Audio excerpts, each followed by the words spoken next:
Gentlemen, this morning we want to talk about things that are important. My name is Karanja Mbugua and I belong to this church. The most challenging thing that men are facing today is dealing with their families and the issues surrounding their families. The challenge that has come through is such that the family is getting challenged, disintegrating. The men are failing to take the law that they ought to be taking, and therefore they are neglecting the duty that God has already given to them. It's not entirely the problem of the men, it is a societal problem. Because the role the man is playing today, no other generation since the beginning of the world has ever played that role. And therefore the man is being called to perform roles that he has not been prepared for, and to be able to do things that he has not been able to play in the past. And therefore, the challenges that the families are facing are such that they need to be dealt with candidly. Men need to come down and look at themselves and see where they are failing, see the challenges that they are facing and the solutions that need to be taken in order to save the family. Why do I say this? Because the family is the foundation of every society. And remember what Jesus Christ has declared, that the gates of hell cannot overcome the church of Jesus Christ. And therefore, men, we cannot afford to fail. So today I want us to look down onto the things that we can be able, that are challenging us. And I'll start with the preamble. In the past, the role of man was simple. Man was the provider, man was the protector, man was the leader, and man was the priest of that family. Fast forward to some 50 years ago, and the role of the man changed. Why? Because the role of the woman changed, and therefore the role of the man has been changed in a way that is fundamental. And I will quote from Morgan in 2011, and this is what Morgan says. The family can no longer be described simply as a set of well-defined roles. It is negotiated on a daily basis, constructed by interactions between partners at micro level, and influenced by macro structures of the political and economic spheres. The role of that woman now is she's so enabled in the society. She has better job, she has better work, and therefore she's better remunerated, and oftentimes now she's earning much more. Most of the work that was done was only done by men. But now, because of technology, the jobs that are coming through and are highly paid are jobs that are even more better suited to the women. And so the women are really finding jobs that the men are not able to find. If you look at the children in the past only knew what they were taught by their parents, but that is no longer the case. Because of the advent again of technology, the children are more empowered, they are more informed. In some cases, they even know much more than the parents. And so therefore, the child who was supposed to depend on the father for information and leadership now has more information that is coming through. And this is posing a challenge even to bringing up the children, because they are equally more empowered. If a man therefore does not step up, if a man does not up his game, if a man does not re-engineer himself and be able to play the modern role in a family, he is going to find himself increasingly sidelined even in the family that he is supposed to be leading. Again, remember, the role of the man in the family has not been changed. The wife expects the man to play the man. The children expect their father to be the man.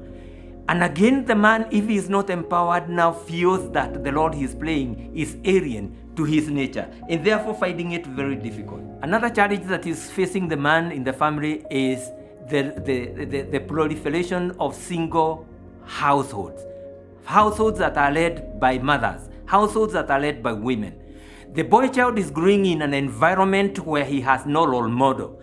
A man to be able to see, a man to model for him what a man does in a crisis, what a man does in provision, what a man does in leadership, what a man does in the priesthood, what a man does under pressure.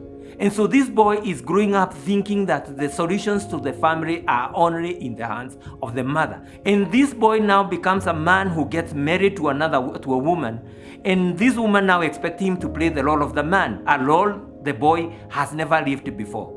Then the media, the role of the media in our society. The media portrays a man who goes out to show leadership in the family as oppressive, overbearing, dictatorial to the wife and to the children, so that the man is no longer sure of himself. The man is no longer sure how to play his role in a way that the society, in a way that his family will appreciate and uphold. What we need to do in order to change the paradigm, in order to re-engineer the role of the man in the family.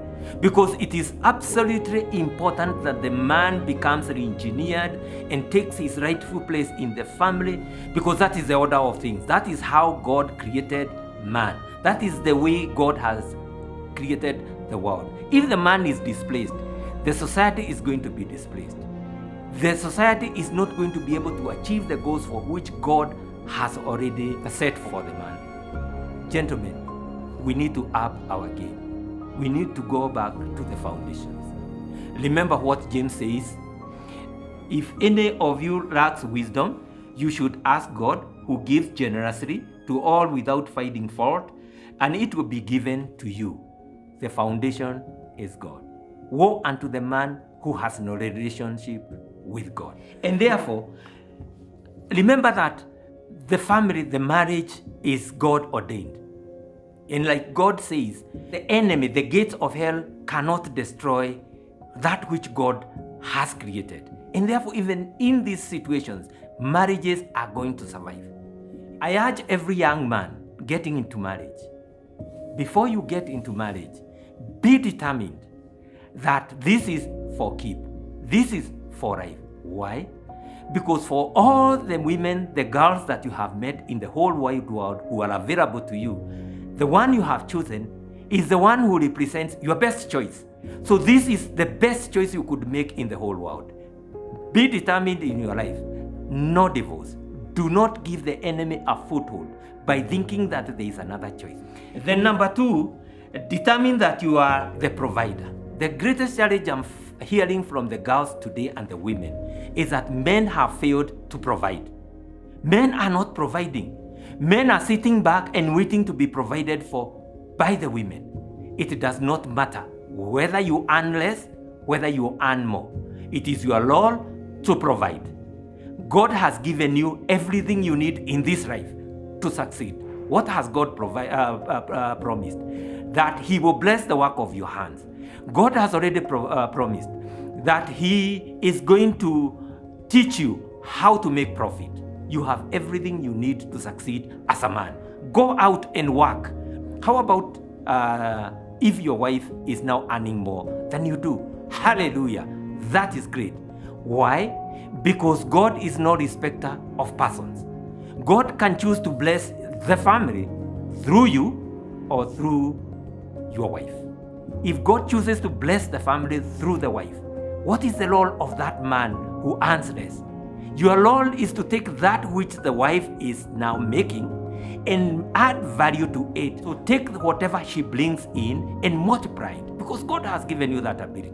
Multiply it so that what she came in comes back to her in double. And therefore she still looks at you for leadership, because you have the capacity to multiply what she's making. Number three, be a servant leader. Do not wait for your family to serve you. Serve your family. It's an oxymoron that you are a servant and yet you are a leader. But if you take from Jesus Christ, He was a servant who served His disciples, yet He was the leader. You are the man. You serve your family. Set aside time for devotion. Family devotion. God is the foundation of your family. If God remains in the center of your family, you will succeed. Then finally, your children. You still have the advantage of time. You have the experience. Let the children, your children, benefit from your wisdom. Set time aside for your children. I'll leave you with this. In 2003, Hurricane Isabella hit the east coast of USA. Everyone took cover to wait it out. That was the case That was not the case at Arlington National Cemetery, where guards have relentlessly stood vigil at the tomb of the unknowns every hour of every day since July 1, 1937. When the hurricane hit, the soldiers remained at their post, even though they were given permission to seek shelter.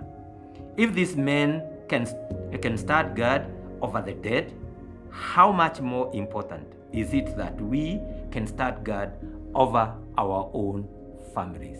If these guards who are guarding the cemetery of the unknown can stand through a storm watching the dead, how much more will you stand through the storms of this life for the sake of the family you love so dear?